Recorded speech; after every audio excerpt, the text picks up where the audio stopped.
저는 전직이 고등학교 교사였습니다. 그러다가 이 서울에 올라와서 지금 학교 밖 아이들하고 한 20년 같이 이렇게 생활을 했습니다.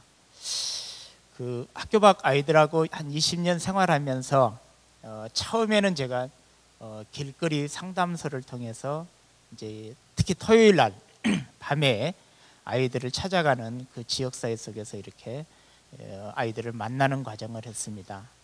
근데 지금 한 20년 하면서 이제 제자들이 한 600명 정도 거쳐 갔는데요. 안타깝게도 한 10명 정도는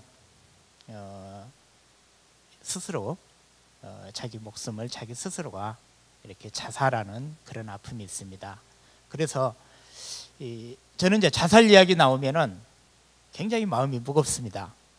그래서 신선칠 목사님께서 저보다 원고를 좀 써달라고 그래요. 그래서 나 도저히 못 쓰겠다. 또 옛날 먼저 간 아이들 하나하나가 떠오른다. 그래서 굉장히 힘들었습니다. 그래서 쓸까 말까 하다가 제일 마지막에 그냥 이렇게 원고를 냈습니다. 근데 제가 만나본 아이들을 보면은요, 특히 저는 이제 우리 사회에서 학교 안에 우리 청소년들하고 학교 밖에 있는 그 청소년들 두 가지를 동시에 저는 관심을 가져야 된다고 생각합니다. 저는 이제 학교 안에도 들어가 보고 학교 밖에도 아이들도 만나봅니다. 근데 주로 이제 학교 안에를 들어가 보면은 저희가 지금 학교를 들어갈 때 자기주도적인 생애 설계라는 프로그램을 가지고 학교를 들어갑니다. 저희가 이제 주로 이제 중학교를 들어가는데 중학교 보통 2, 3학년 아이들이 지금 현실적으로 그렇습니다. 저희는 이제 저희 지역이 송파 거여마천 지역입니다. 거기가 이제 송파하면 그래도 좀 잘 사는 지역이죠. 근데 또 거여마천 지역은 또 굉장히 서민들이 많이 살고 있는 뉴타운 애정지역입니다. 아직도 한 5천 세대 정도가 이렇게 판자촌이 있습니다. 근데 이제 학교를 들어가 보면은 어떤 현상이 일어나냐면은 요즘에 중학교에서 초등학교까지는 자기가 한 평균 한 70점 정도 맞으면은 공부를 못한다는 소리를 안 씁니다. 근데 중학교 딱 들어가서 1학년 1학기 중간고사, 기말고사 딱 끝나고 나면은 이제 그때부터 열병을 앓기 시작합니다. 지금 통계적으로 중학교에서 반에서 5등 안에 들지 못하면은 인서울 4년제가 불가능하답니다. 그러면 한 반에 35명입니다. 좀 넓게 잡아서 10명이라면은 한 반에 10명은 그래도 공부라는 잣대로서 조금 숨을 쉴 수 있고 25명은 공부라는 잣대로서 숨을 쉴 수가 없습니다. 근데 부모님들은 어떤가요? 이놈 조금 놀아서 그렇지 조금만 하면은 우리 아이 될 것 같거든요. 막 몰아붙이죠. 제가 학교 들어가 봅니다. 학생들한테 꿈이 있는 사람, 보통 자기 진로를 정한 사람, 어느 정도 뭘 하고 싶다, 나중에 뭘 하고 싶다, 진로를 정한 사람 손 들어보라면 중학교 한 2, 3학년 아이들한테 보통 10명 미만입니다. 그러면은 너희들 꿈이 없어? 아니요, 초등학교 때는 있었어요. 지금은 다 부질없는 짓이에요. 왜? 애들이 생각하는 것은요, 인서울 4년제를 못 가면은요 자기 인생이 실패했다고 상당히 많이 그렇게 생각합니다. 우리 어른들 그러죠. 자녀들한테 너 그렇게 살아갖고 어떻게 할 거냐. 계속 부모님들 아이들한테 억압 주죠. 성적이라는 굴레 속에서. 근데 저는 그런 생각을 합니다. 우리 아이들이 열심히 하면 전부 서울대 들어가고 연대 들어갈 수 있다라면은 애들이 희망을 갖죠. 근데 아무리 열심히 해도 서울대, 연고대, 인서울 할 수 있는 숫자는 정해졌다는 거야. 그러면 아이들은 좌절을 할 수밖에 없다는 겁니다. 그래서 근데 대부분 그런 이야기를 합니다. 지금 우리 아이들 중학교, 고등학교 아이들이 중학교 한 2, 3학년 아이들이 3년 후에 내가 어디 대학을 들어가느냐가 인생의 성공 실패로 그렇게 생각합니다. 거기 못 들어가면 자기 인생 실패했다고 생각하고 있거든요. 실질적으로. 우리 또 어른들도 그렇게 많이 강요를 했고요.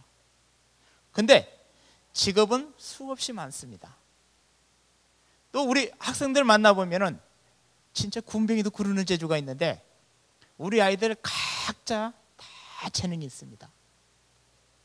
저는 아이들한테 학교에 들어가서 이런 이야기를 합니다. 3년 후에 너희들이 연대 들어갈 것인가 서울대 들어갈 것인가 인서울 할 것인가 그것을 고민하지 말고 너희들 지금 20년 후에 내가 어떤 분야에서 내가 진짜 잘하고 내가 조금 좋아하고 내가 잘할 수 있는 거 내가 의미를 부여할 수 있는가 어떤 것도 좋다. 지금은 그걸 탐색하고 하는 과정이지 지금 너희들이 당장 영어 90점 안 맞고 수학 90점 안 맞아도 1등급 2등급 안 돼도 너희 인생에서 그것이 결정되는 거 아니다. 근데 우리 지금 우리 사회는 우리 아이들은 다양한 우리 성경에서는 그러죠. 한 생명이 천하보다도 소중하다고 또 다 다르게 지어졌다고 그러면서 우리는 어떻게 합니까? 공부라는 잣대 하나로 아이들을 재고 있습니다. 그러다 보니까 학교에서 애들이 정말 좌절합니다. 이제 공부 포기하는 애들이 한 반에 들어가면은요 보통 대여섯 명씩은 엎어져 잡니다. 학교마다 좀 차이는 있습니다.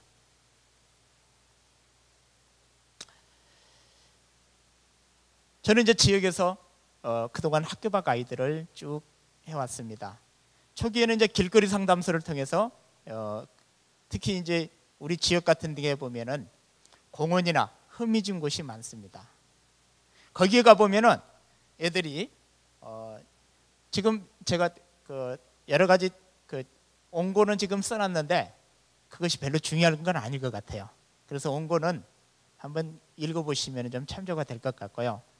저는 저희 아이들 중에 그래도 아프지만은 자살했던 아이들 또 자살 계속 시도하다가 지금까지 생존해서 그래도 힘들지만은 지금까지 살아가고 있는 아이들 이야기 그리고 우리 교회가 어떻게 그 아이들을 도울 것인가 그쪽으로 포커스를 좀 맞춰보겠습니다.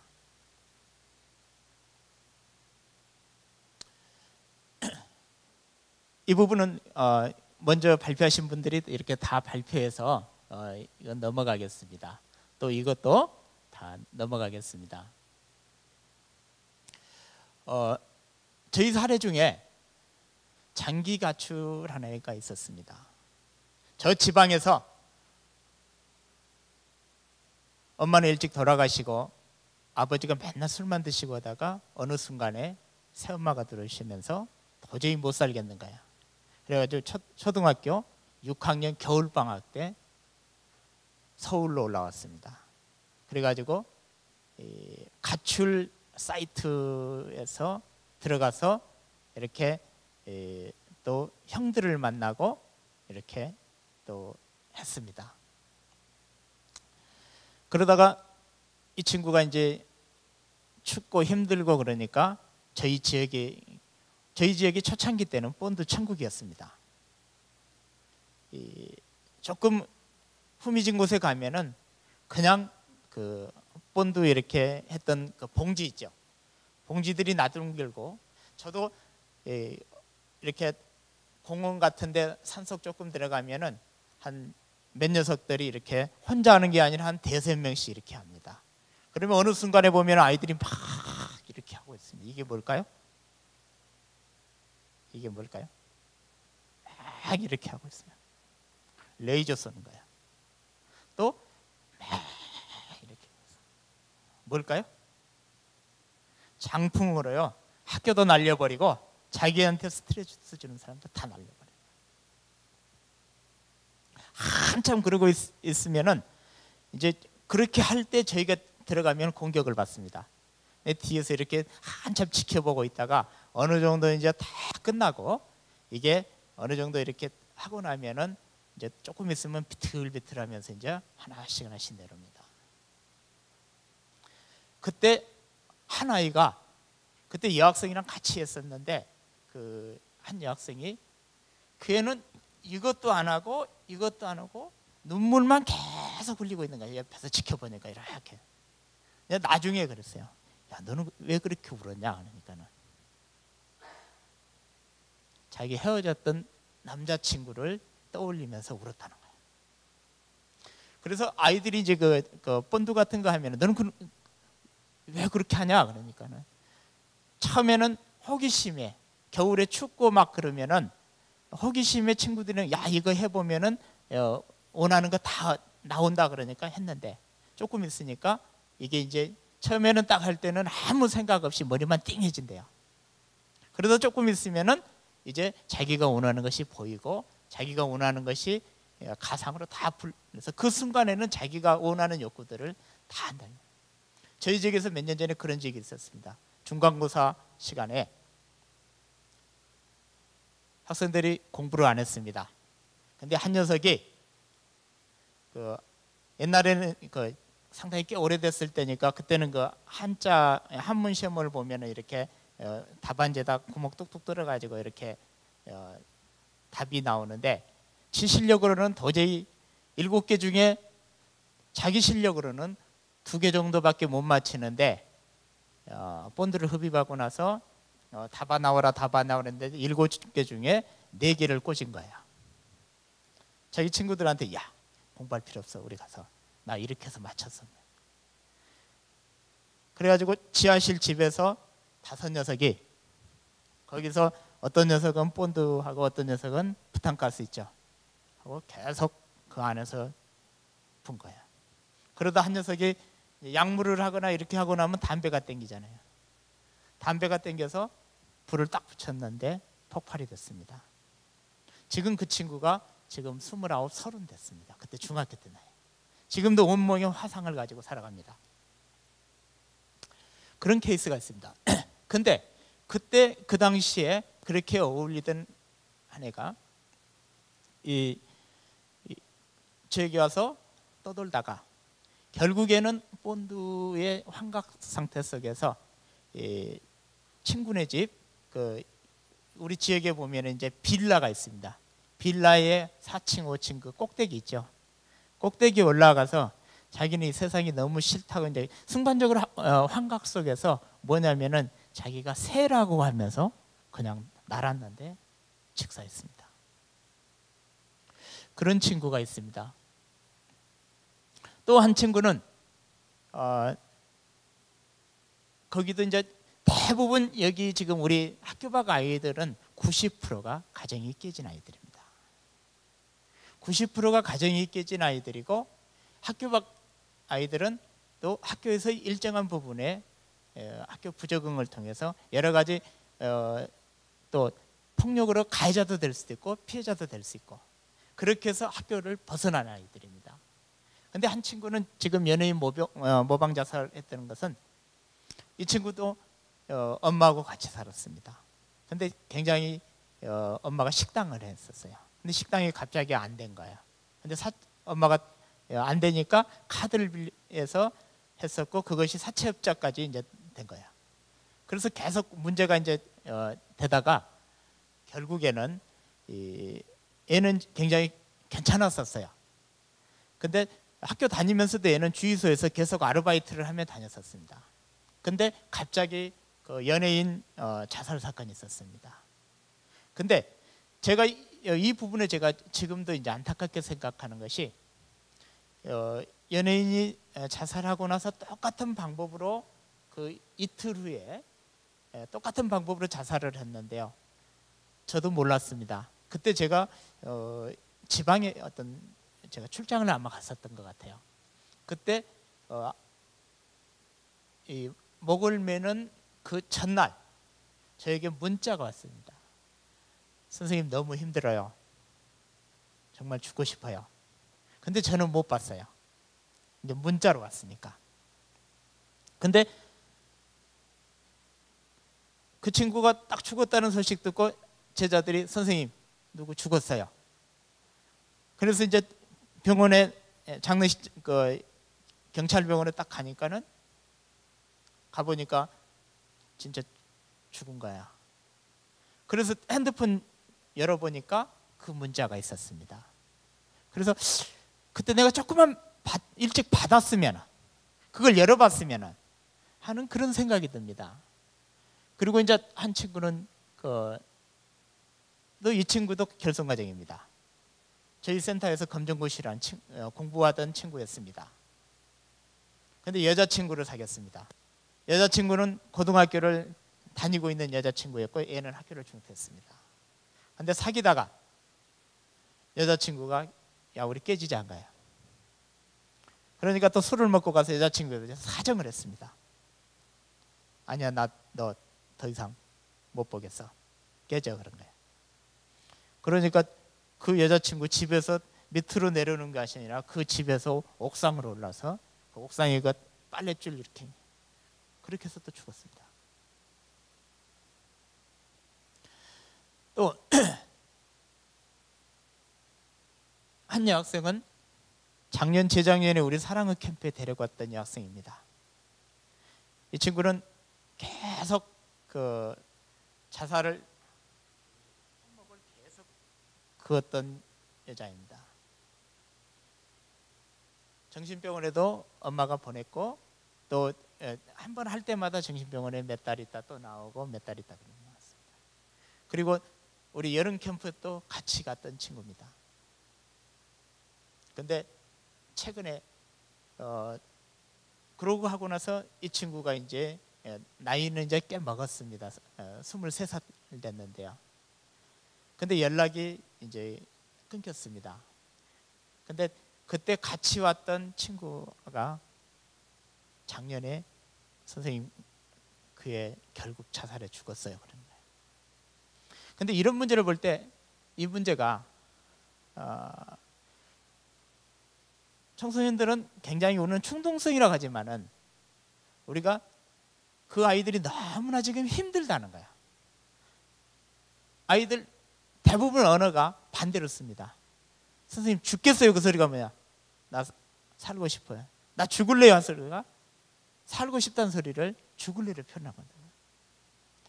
그래서 우리 아이들한테 좀 학생들한테 청소년들한테 좀 관심을 가져줬으면 하는 생각이 있습니다. 여기는 이제 계속 한 여학생이 지방에서 올라와서 엄마 아빠 이혼하고 새엄마 들으면서 갈등이 있으면서 고3 때 서울로 가출을 한 거예요. 겨울에. 그래서 서울에 있는 엄마를 만나려고 연락을 했는데 엄마가 뭐라냐면은 너 이것도 못 참고 나오면은 나도 너 안 봐. 근데 겨울에 서울에 있는 어떤 친구를 통해서 저희 센터를 왔습니다. 그래서 저희 센터에서 한 3일 정도 이제 먹여주고 같이 이제 그래서 차비를 줬습니다. 이제 내려가야 되지 않냐? 너 고3인데 이제 그때 고2 겨울이었으니까 이제 고3 되잖아요. 너 내려가야 되지 않냐? 차비를 줬습니다. 내려간다고 터미널 간다는 녀석이 그 돈 가지고 찜질방으로 갔습니다. 찜질방으로 가서 거기 찜질방 화장실에 가서 병으로 여기를 이제 손목을 긁은 거야. 근데 손목을 긁어서 여기서 이제 피가 이렇게 하다 보니까 화장실 밑으로 피가 이렇게 흐르잖아요. 이제 누가 발견을 한 거야. 그때 차비 준 것 가지고 그때 같이 왔던 애들이 같이 이렇게 찜질방에 갔는데 걔만 자살을 시도한 거야. 그래서 연락이 와서 긴급하게 그쪽 찜질방에 가서 업고 내려와서 가까운 병원에 입원시켜서 자기 부모들, 자기 친엄마, 새엄마, 아빠 같이 올라와 가지고 계속 이제 상담하면서 근데 그렇게 해서 이제 그 아버지하고 오해도 좀 풀고 친엄마하고도 이렇게 해서 그 친구는 지금 이제 지방에 있는 간호전문대를 가서 지금 학교를 잘 다니고 있습니다.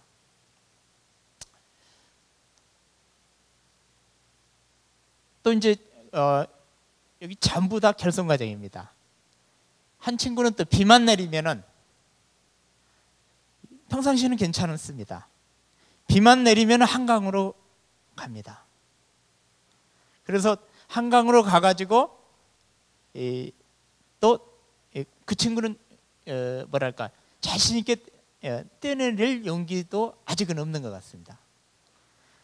갔다가 문자가 옵니다. 소장님, 저 한강이에요. 그러면 이제 막 전화해서 이제 하면은 또 다시 돌아오고. 근데 그 친구 지금 이제 정비사 자격증 따가지고 지금 군대에서 현역 복무하고 있습니다. 아무튼 이런 사례들이 있는데요. 저는 우리 가정이 지금 너무나 많이 깨지고 있다고 생각합니다. 그러면은 가정이 깨지는 부분에 있어서는 가정교육이라는 그런 것들, 우리가 국가나 지역사회나 이것이 해결하기 쉽지 않다고 봅니다. 그러나 저는 종교기관에서 정말 가정을 건전하게 세울 수 있는 그런 어떤 다양한 의사소통이나 부부세미나나 또 자녀교육이나 이런 것들이 각 교회에서 각 지역마다 저는 많이 일어나야 된다는 생각을 갖습니다. 두 번째는 이제 학교에 들어가 보면은 저는 학교가 이제는 우리 아이들을 정말 한 줄로 세우는 것이 아니라 우리 아이들을 각자 군뱅이도 구르는 재주가 있는 각자 타고난 어떤 그 강점을 좀 그대로 봐줄 수 있고, 그리고 너희들 괜찮다, 그리고 너희들이 좋아하는 거, 잘할 수 있는 거, 내가 오늘 영어 잘 못해도 수학 잘 못해도 네 안에 하나님이 주신 건 있다. 그래서 좀 멀리 보고 길게 갈 수 있도록. 저는 센터에서 그동안 저희 센터에서는 비록 가정이 깨지고 학교를 중퇴하고 소년을 몇 번 왔다 갔다 해도 지역사회 속에서 한 3년만, 많이 안 해줘도 그 아이들 힘들 때 소통해주고, 검정고시 중학교, 고등학교 중퇴하면 우리 사회는 학력 사회이기 때문에 애들이요 벌써 그때 당시에는 학교 쳐다보기도 싫지만 학교 밖 딱 벗어나고 6개월 지나면은 교복 입은 애들이 그렇게 부럽습니다. 근데 막상 학교 중퇴했다 학교 돌아가 보면은 학교에서는 반가워하지 않습니다. 저 녀석 어차피 잘릴 건데 또 아이들도 학교 중퇴하고 나면 오갈 데 없으니까 올빼미로 다 바뀝니다. 아침에 못 일어나요. 학교 중퇴하고 6개월 지나면은요 거의 올빼미로 다 바뀝니다. 새벽까지 게임을 하거나 친구들을 어울려 다니다가 오후 3시까지는 잡니다. 그래서 애들이 학교 끝나고 올 때쯤 되면은 자기들도 같이 PC방으로 출근하는 겁니다. 또 아이들 오는 걸로 나갑니다. 그럼 그 아이들 어떻게 할 것이냐? 그리고 학교에서는 지금 뭐 왕따나 이렇게 폭력 문제 있는데 정말 학교에서 조금만 우리가 관심을 가지면은 반에서 어떤 문제, 자기주도적인 생애설계 프로그램으로 한 반 딱 들어가잖아요. 딱 보면은 왕따 당하는 애들 딱 보입니다. 갑자기 그래요. 누가 발표할까 그러면은 전부 다 얘예요 그래요. 얘는 전혀 발표할 생각도 없고 또 발표도 못하고 그런데 얘예요 그럽니다.